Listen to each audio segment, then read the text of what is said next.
Welcome. This is called Catastrophe of the Comedy.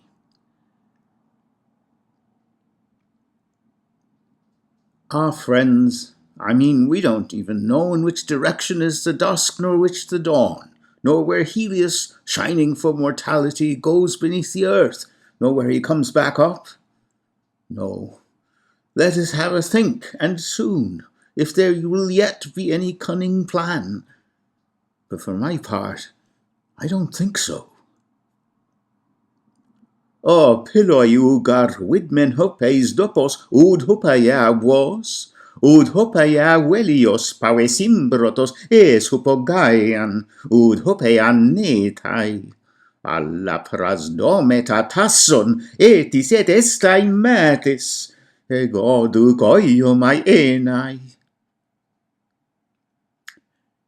These are some of Odysseus' mutoi, disclosures or revelations to the crew of his remaining ship upon their waking up after a day of feasting on the portentous stag he had killed in the woods and carried to shore for them.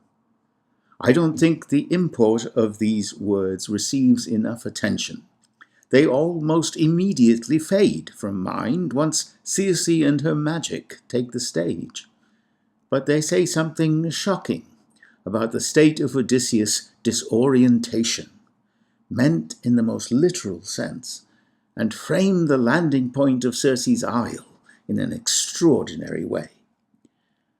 What does the man mean that he doesn't know where the sun sets or rises?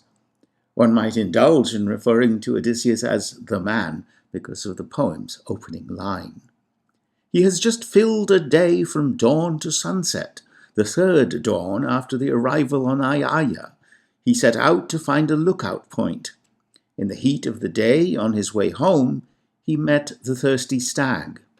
At last his men uncovered themselves. They seem to have been hiding from sun, sky, and land, and feasted upon venison by the seaside until the setting of the sun. All he or his men should need to do to indicate in which direction the sun rises or which it sets is point. But Odysseus says he is, just this once, bereft of the signature gift which has got him past the Cyclops, his mathis, his cunning and kenning. This problem of direction and the sun is clearly no ordinary one. Some fundamental disjunction in reality must underlie Odysseus' confusion. It is not that the place where the sun rises or sets is a mystery to someone not shrouded in impenetrable cloud or blindness. It is that these places are not where, till now, these men had been wont to point to east and west, the directions from which the east and west winds, Euros and Zephyros, blew. As sure as the sun will shine tomorrow, as sure as the sun rises in the west. We are prone to using such phrases as expressions of future certainties, often in the context of promises of payment or other vows. Throughout the Odyssey's narrative, the sun's feminine alter ego, Eos the dawn, appears to mark and delineate the passage of time. The recurring line in Homer is always, when the early-born child appeared, as though the event is a regularly expected thing, never a surprise, in line with our own habitual maxims. Mind you, the gods, more than once in Homer, can delay the dawn. If the sun stopped rising in the east, how would we know? Most often we ground our sense of direction and the cardinal points precisely on the present location and then the anticipated path of the sun. To be sure, GPS and compass readings on a phone are more likely to be our first recourse these days, but those of us of an astronomical fetish will likely associate objects on our horizon or streets on a city's grid with due east and west, that is, the equinoctial points, or also north and south, and perhaps the summer and winter solstices. Conspicuous trees or hills do nicely. When describing his homeland in relation to the nearby islands, for example, he describes Ithaca as toward the dusk, prosdopon, west, while the islands are eastward toward Dawn and Helios. Prosa wo ta welionte. Odysseus does in fact go on, seemingly by way of explanation for his confusion, that when he looked out from his lookout on Circe's isle, there were no discernible guideposts on the horizon. For I saw, when I went up to the rough and rocky lookout point, an island around which the limitless deep is set as a crown. Wedon gar scopian espai paloesan an elton, nason tan peripontos aperitos estepanotai. So perhaps this is an explanation for Odysseus' disorientation. The horizon visible presented no familiar guideposts by which to orient himself. This is an extremely strange conundrum, however, for a sailor to consider a handicap. Historians assume that the sailing of Odysseus' time, let's not soil ourselves with dates, consisted of coasting, which is to say hugging the shore, or at least keeping it in sight. But Odysseus has already, more than once, found himself in open sea. Luck has played a role in finding land, especially at night. Some god guided us. Perhaps that means he did not know from which direction he had come, so that he would not know whether to go east or west or in between if he were to leave Aiaia. But this is not what is implied by Odysseus. He seems to say that he does not know east from west at all, in relation to Ithaca or anywhere else, although he has witnessed yesterday where the sun now rises and sets.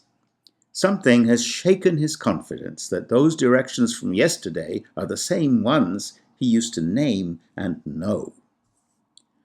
Aeolus had helped him by bagging the winds. One presumes all the ones which did not send his ships straight across the sea to Ithaca. But absent these divine aids, a sailor must have had recourse to the path of the sun and the patterns of the stars as a guide. At the last stage of his wanderings, we know that Odysseus left Calypso's isle, Ogygia, to navigate by night. She told him to keep the bear on the left.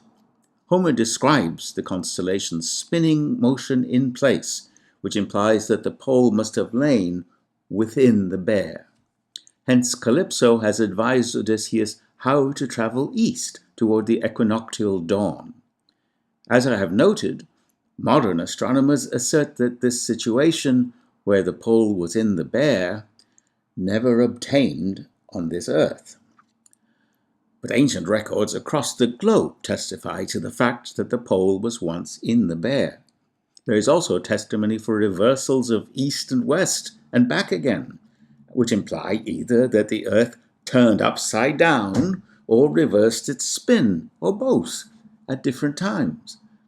In this case, either the shift from a pole in the bear, in this case, however, the shift from a pole in the bear to its present location in the region of Ursa Minor requires a change in the direction of the tilt of the Earth's axis, more than the slow precession we observe today will ever allow. Here I quote and embellish a passage from a paper I wrote for the Chronology and Catastrophism Review. Right. 7th century BCE Phoenicians were already navigating by Ursa Minor, the Little Bear. Thales is said to have taught the Little Bear to the Greeks, an heretofore unrecognized constellation. Thales is rumored to have been Phoenician. Skilled sailors would only have navigated by Ursa Minor if the celestial pole had already migrated in their era into the territory of that asterism, previously unrecognized and uncelebrated, away from any centrality associated at or near the Great Bear. It was the Little Bear that now seemed to spin in place. This rather suggests that the transition may have been stepwise and sudden, and unrelated to the phenomenon of precession and its current rate, which may indeed be slowing, to judge by Ptolemaic and medieval measurements. Let us at least soften ourselves to what Homer's witness requires, that our relationship to the sun and to the cardinal points of the horizon and the pole in the sky has not been fixed and unchanging. An Homerist cannot therefore recline, assured that the sun will rise where he expects it to rise, tomorrow. Circe is the sun's daughter. How does this signify, I wonder? The sun has arched over the narrative like he does the day, from the moment of his mention in the opening lines of the Odyssey. It is through their own chosen folly, we are told, whether also beyond their fate or not, we are not told, that his men's lives become forfeit, and Odysseus fails in his mission to preserve them. Their mistake is to eat from the cattle of Helios the sun, whose number seems to correspond to the days of the year, although not, it turns out, the same number of these spinning days as we experience in orbit today. Is the loss of days a catastrophic change in the Earth's orbit and the length of the year? Or is it rather metaphorical of Odysseus' men's attempt to steal time, to extend their lives in a way that was not allowed them? Let us see if we can make any sense of these things once we get there, to Thrinacia. The present arrival at Aiaia, however, the realm of the sun's daughter, seems to be marked out by Odysseus' speech as a fundamental moment of reorientation. It seems that perhaps Odysseus' journey so far, perhaps the fall of Troy itself, has been an event or series of events of cosmic disruption and trauma, not only the vivid human drama Homer sings. Indeed, one might conceive of the human narrative Homer gives us as a way of digesting or processing what has in fact been a deadly cosmic upheaval. In truth, Homer does not hide or prevaricate about any of this. The gods are visibly and actively a part of the Iliad's drama, but their anthropomorphism, which is primarily, at any rate, required of the medium of the singer's body, tends for a modern literary audience to project them into an imaginative realm, divorced from the arena where the humans, the Achilleses and the Ajaxes and the Helens, play out what registers for us as the real drama, grounded in presently tangible and human kinds of realities. From this perspective, the gods are a cultural or merely fanciful embellishment. There have been filmed versions which omit the gods entirely. But the dramatic truth of Homer is in fact that the singer is embodying agents of many shapes and sizes, not all of them human, because such were the willful actors and players known actually to have been involved in those events.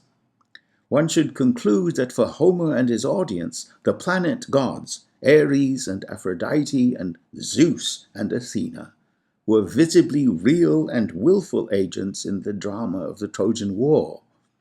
Homer did not invent such moments as the Götterdämmerung, the war of gods against gods in the Iliad, nor the Indo-European idea that the smith god was married to the love god and cuckolded by the god of war.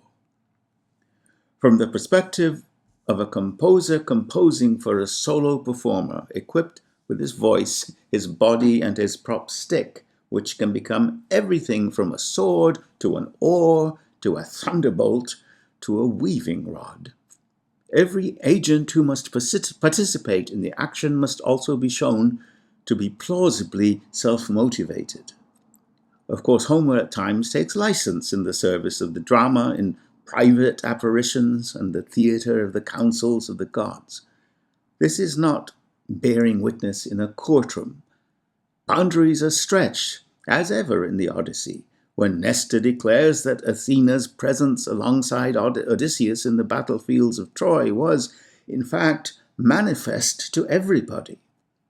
Yet I submit that there is not an historian worthy of the name, however so rationalist, who is not at some point confronted with a divine hand.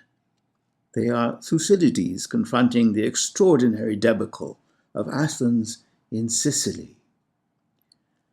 In most of this, the sun is a benign and passive agent. In the tale of Ares and Aphrodite, for example, Helios is merely Hephaestus' lookout man and tattletale, peeking in at windows, as the sun will do, on Aphrodite's adulteries. The invocation of the risen dawn in the narrative is a temporal marker, a narrative clock, like Immanuel Kant's daily walk into Königsberg. Today, however, when people imagine the end of the world, as they are perennially wont to do, they most often imagine an action or passion of the sun. The sun is going to go nova, or there's going to be a massive coronal discharge to disrupt our microwave communications. Or at the end of times, the sun is going to become a red giant and swallow the earth. Otherwise, some as yet unknown intruder, a comet or an asteroid or meteorite, is going to strike and blow our earth asunder. But this terrifying diabolus is never going to be any of the seemingly clockwork objects now visible in the night sky.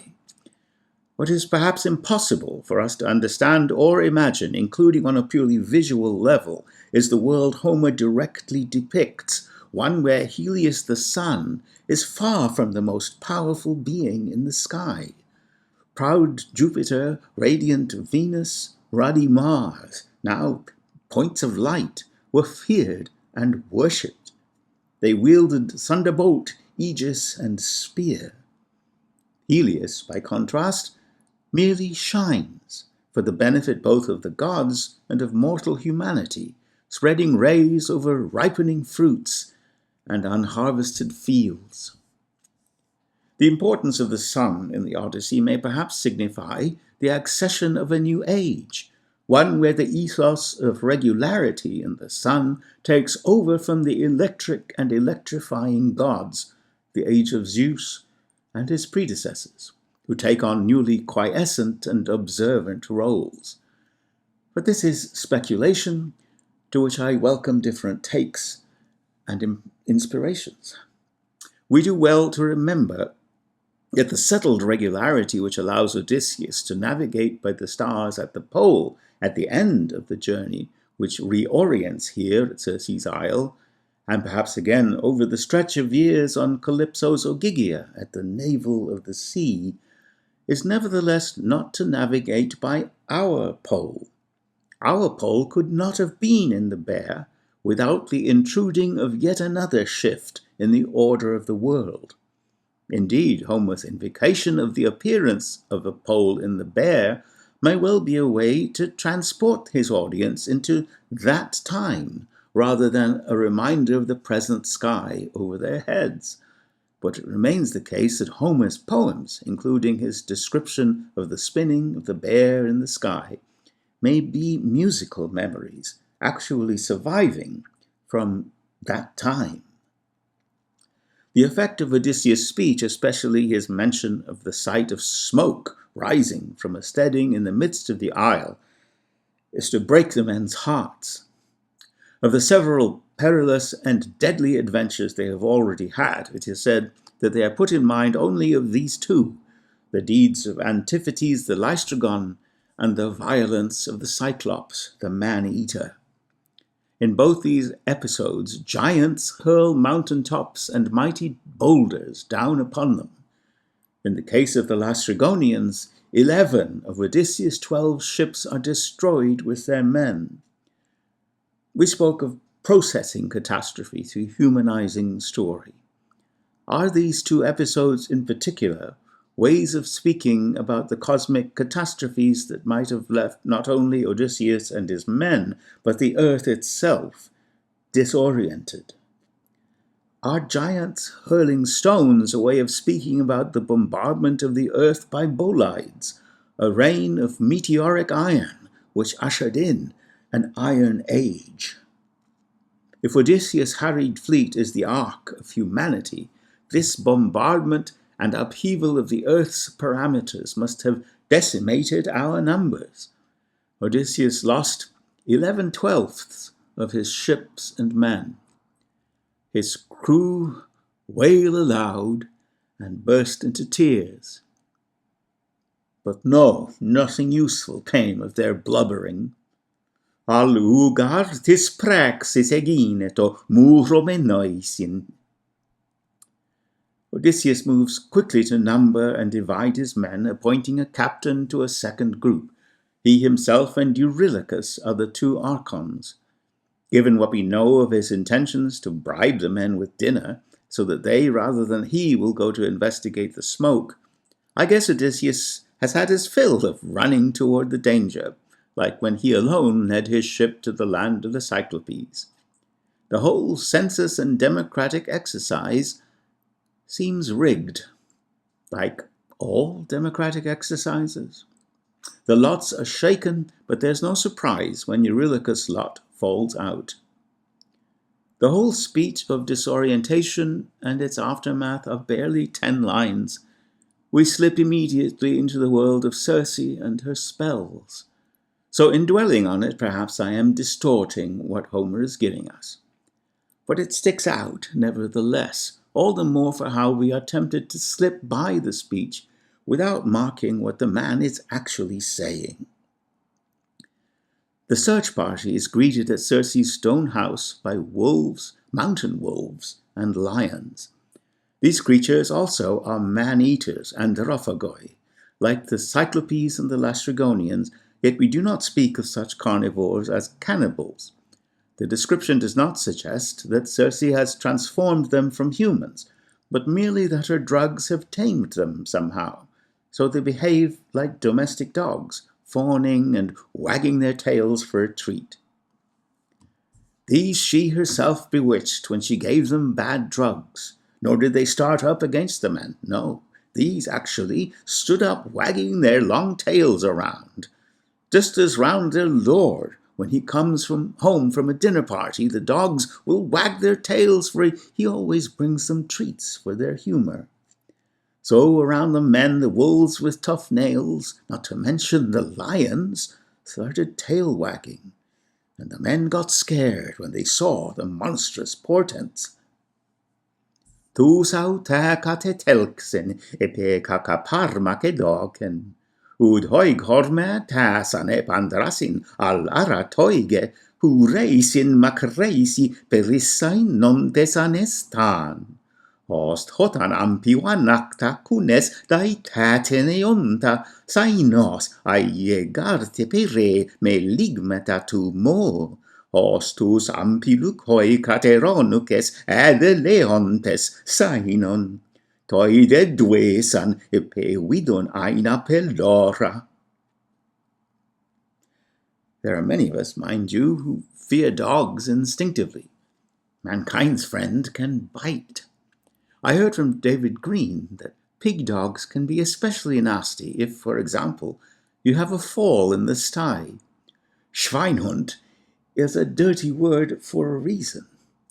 Perhaps some canines can't tell us apart from pigs, like the narrator at the end of Orwell's Animal Farm. There seems to be a distinction in force between the creatures that eat us, like lions and other like the pigs, into whom Circe does transform men, and also the creatures who eat from our hand, like the dogs greeting their master after a party, who appear in Homer's simile. A favourite future pig is Polites, a man whom Odysseus claims is the one I cared about most among my crew and trusted best. He sends him on for cannon fodder all the same. Dear Polites hears Circe's beautiful singing as she moves back and forth at the loom. It's either a goddess or a woman. No, let's speak up, quick. Theos eguna, alaptengon tatasson. It seems clear that this sailor and his buddies are pretty love-starved.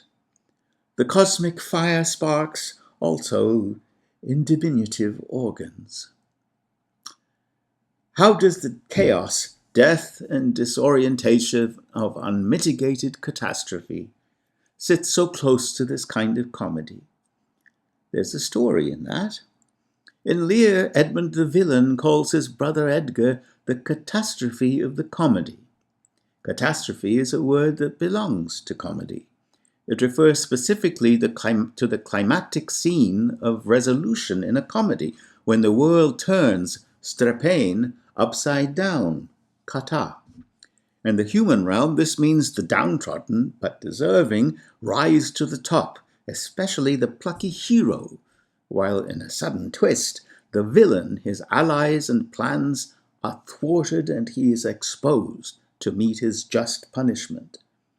Outside the whole scene, but illuminating it like the sun, is the woman who accepts the now proven hero to be her mate. Hence, the turning over of the world becomes infused with morality and justice, crowned by a sacred marriage. The turning over of fortune's wheel is another, less judgmental way of figuring the reversals of catastrophe. Some go up, some come down, many are lost. In history, some human survivors of catastrophe, even after decimations, can feel themselves justified or chosen. Edgar has the considerable misfortune of being a comic hero stuck, alas for him, in a harrowing tragedy. Several generations only knew a Lear revised, where Edgar gets to marry a still living Cordelia. These people evidently knew how to fix Shakespeare. We already know that Odysseus is going to lose all his men to their folly, even his favorite Polites. At least the latter has earned a name in the cast, unlike most of his comrades. The death of Penelope's suitors to come is not only a punishment, it is a sacrifice of the firstborn, the flower of Egypt. Their slaughter amounts to the sacrifice of the sons of the fathers Odysseus took to war at Troy and also lost. 2 generations decimated. Odysseus is either himself the Diabolus, the disaster, literally the bad star which causes catastrophe, or its avatar. But the man is also the comic hero. Perhaps you've seen this coming. Odysseus is the catastrophe of the comedy. He's the upside-down man. Come on for the ride. There'll be laughs, I promise. Sure as the sun will rise.